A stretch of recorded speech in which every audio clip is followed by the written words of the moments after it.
कहानी है रामपुर गांव की, जहां के मर्द महिलाओं को हमेशा नीचा दिखाने की कोशिश में रहते। अरे अभी तक खाना नहीं आया क्या? मुझे एक और शादी करने की जरूरत है। नहीं जी नहीं, ऐसा मत करना, वरना मैं कहाँ जाऊंगी। खाना लेकर मैं अभी आई जी। गांव की पंचायत में भी फैसले हमेशा औरतों के खिलाफ ही रहते। मैं जो फैसला सुनाता हूँ वो भगवान की आज्ञा होती है। इस लड़के ने अपने मन से शादी करके अच्छा नहीं किया। लड़के को घर भेज दो और इसकी शादी इसकी जाति की किसी लड़के से करवा दो, लेकिन ये लड़की, इसे तो गांव के बाहर निकाल दो। नहीं नहीं जमींदार साहब, ये क्या बोल रहे हैं? ऐसा नहीं हो सकता। मेरी बेटी मासूम है, इसे अच्छे बुरे की समझ नहीं है। अरे कहाँ जाएगी ये बेचारी? कहाँ जाएगी? इतनी चिंता है तो पूरे परिवार का गांव निकाला कर देते हैं। बेचारे पूरे बसे बसाए परिवार को गांव छोड़ना पड़ता है। चाहे जो हो, अगर बेटियों को कंट्रोल नहीं कर सकते तो गांव में रहने का कोई मतलब नहीं है। यहाँ औरतों को दब कर रहना होगा। कोई भी अपने हिसाब से कुछ नहीं कर सकता, सब ईश्वर की मर्जी से ही होगा। तभी गांव का एक आदमी दौड़ा दौड़ा आता है। सरपंच साहब, जमींदार साहब, वो कालिया है ना, उसकी बेटी पढ़ने के लिए शहर जा रही है। अच्छा, ये कब हो गया? और कालिया की हिम्मत कैसे हो गई ऐसा करने की? लेकर आओ उसे और उसकी बेटी को। बस फिर क्या था, हाजिर हो जाते हैं कालिया और उसकी बेटी सरपंच के सामने। अरे कालिया, ये क्या सुनने में आ रहा है? बेटी को इंजीनियर बना रहा है तू? और ये बता, गांव में तो स्कूल नहीं है, फिर कहां से इतनी क्लास पास कर गई तेरी बेटी? राधा, जो कि कालिया की बेटी है, उसे लगता है कि सरपंच उसकी तारीफ कर रहे हैं। सरपंच जी, मैंने ऑनलाइन पढ़ाई की है, डिस्टेंस लर्निंग से। सभी में मैंने अच्छे नंबर पाए हैं, जिसे देखते हुए शहर की इंजीनियरिंग कॉलेज में मुझे स्कॉलरशिप मिली है। वाह जी वाह, क्या होती है ये? पहले तो ये बताओ, फिर आगे की बात करते हैं। पूरा गांव राधा की बात सुन रहा था और राधा बोलती जा रही थी। तो ऐसे मैं फ्री में एक अच्छी शिक्षा लेकर गांव में जो कुछ परेशानियां हैं, जैसे बिजली, पानी और इंटरनेट जैसी समस्याओं के लिए काम करूंगी। मैं गांव को शहर से जोड़ने के लिए पुल का निर्माण करवाने का प्रस्ताव रखूंगी। मुझे पूरी उम्मीद है कि जल्द ही हमारा गांव भी तरक्की की राह पर चल पड़ेगा। राधा की बात सुनकर सारे गांव वाले ताली बजाने लगते हैं। सरपंच को समझ नहीं आता कि वो क्या करे। चुप रह नादान लड़की, गांव के खिलाफ जाने के लिए तुझे गांव से बेदखल कर दिया जाएगा, वो भी पूरे परिवार के साथ। और हाँ, अगर ठीक से गांव में रहना चाहती है तो ये पढ़ाई लिखाई छोड़ दे।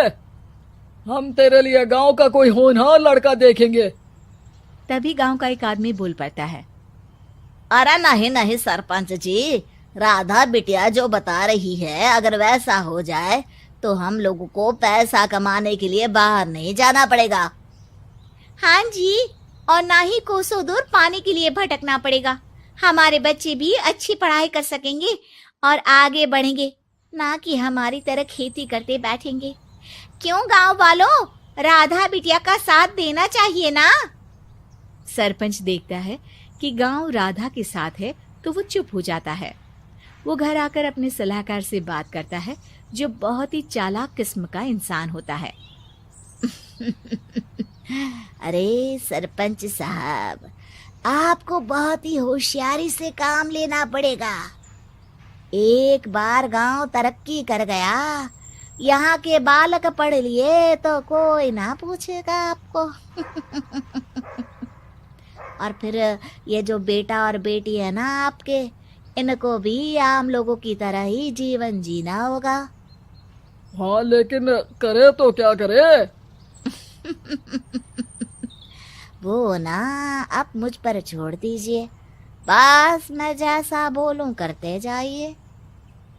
अगले रोज सुबह जब गांव वाले सोकर उठते हैं तो राधा के घर के बाहर और साथ ही वो लोग जिन्होंने राधा का सपोर्ट किया था, उनके घर के आगे लाल रंग से कल आऊंगी लिखा होता है। कल आऊंगी, यह क्या होता है? अरे यह तो खून से लिखा है, लगता है कोई भूत प्रेत या चुड़ैल का साया है। चलो सरपंच जी के पास चलते हैं।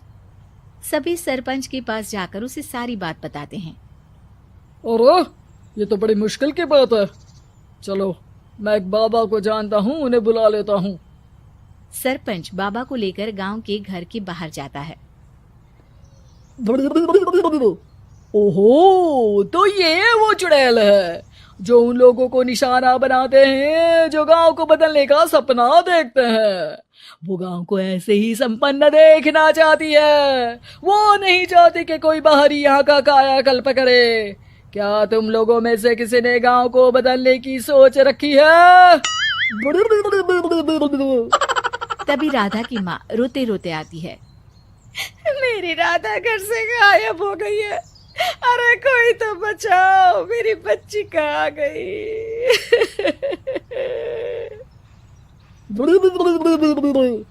ले गई वो चुड़ैल, तेरी बच्ची को ले गई।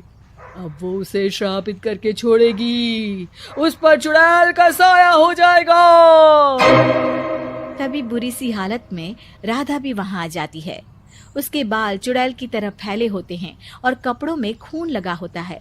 सभी राधा को देखकर डर जाते हैं। माँ, पता नहीं मुझे कौन उठा कर ले गया था। अरे दूर दूर हो जा चुड़ैल, अब हम लोग इस गांव में नहीं रुकेंगे। अरे कैसे बातें कर रहे हैं आप? कल तो आप मेरे भरोसे गांव का हुलिया बदलने, अपने बच्चों को पढ़ाने और तरक्की उन्नति की बात कर रहे थे, तो आज क्या हो गया आपको? ये फिर तुम लोगों को बहकाएगी। ये चुड़ैल गांव में आ चुकी है, ऐसे ही ये तुम्हारे घर के बच्चों को भी ले जाएगी। गांव वाले राधा को गांव से बाहर निकाल देते हैं। उसके माँ बाप रोते रहते हैं, लेकिन गांव वाले नहीं मानते। मैं भी अपनी बहन के साथ गांव के बाहर रहूंगा, लेकिन वो पढ़ाई नहीं छोड़ेगी। वहीं सरपंच के घर पर सलाहकार कहता है। देखा, सांप भी मर गया और लाठी भी नहीं टूटी। लेकिन अगले ही दिन सरपंच के घर के बाहर भी वही शब्द लिखे होते हैं। और फिर सरपंच की बीवी कहती है, हमारी बेटी को किसी ने अगवा कर लिया है। तभी राधा का भाई वहां आ जाता है। अरे गांव वालों, मैंने सरपंच जी की बेटी को देखा था। वो चुड़ैल उसे उठाकर ले जा रही थी। अरे क्या मजाक कर रहे हो? नहीं नहीं सरपंच जी, आप नहीं जानते। वो चुड़ैल अब आपकी बेटी में आ जाएगी, जैसे राधा के अंदर आ गई थी। तभी सरपंच की बेटी वैसी ही हालत में वहां आती है जैसे राधा आई थी। पापा, पता नहीं कैसे मैं गायब हो गई थी। चुड़ैल, इसके अंदर भी चुड़ैल का साया है, मारो इसे। अरे नहीं नहीं, इसे भी राधा के पास गांव के बाहर ही भेज दो। अरे चुप रहो, मेरी बेटी कहीं नहीं जाएगी और चुड़ैल वुड़ैल कुछ नहीं होता है। अरे कैसे बात कर रहे हो सरपंच जी? आप तो बोल रहे थे कि आपका फैसला भगवान का ज्ञान होता है, तो अपने पर बात आई तो अब आप ऐसे बोल रहे हैं। अरे ना ना ना, आपको अपनी बेटी को त्यागना ही होगा। अरे बुलाओ बाबा को। राधा का भाई बाबा को ले आता है, जिसे अब गांव वालों के डर के कारण सच बोलना पड़ता है। मैं कोई बाबा नहीं हूँ, मैं तो मोची था। ये सलाहकार महोदय ने मुझे कहा था एक्टिंग करने को। अब वो मुझे पैसे देने वाले हैं। अब मुझे माफ कर दो। गलती हो गई, मुझे माफ कर दो। तभी वहां राधा आ जाती है। देखा सरपंच जी, जब गांव के बच्चे साक्षर होंगे तो आप जैसे लोगों की चालाकी नहीं चलेगी।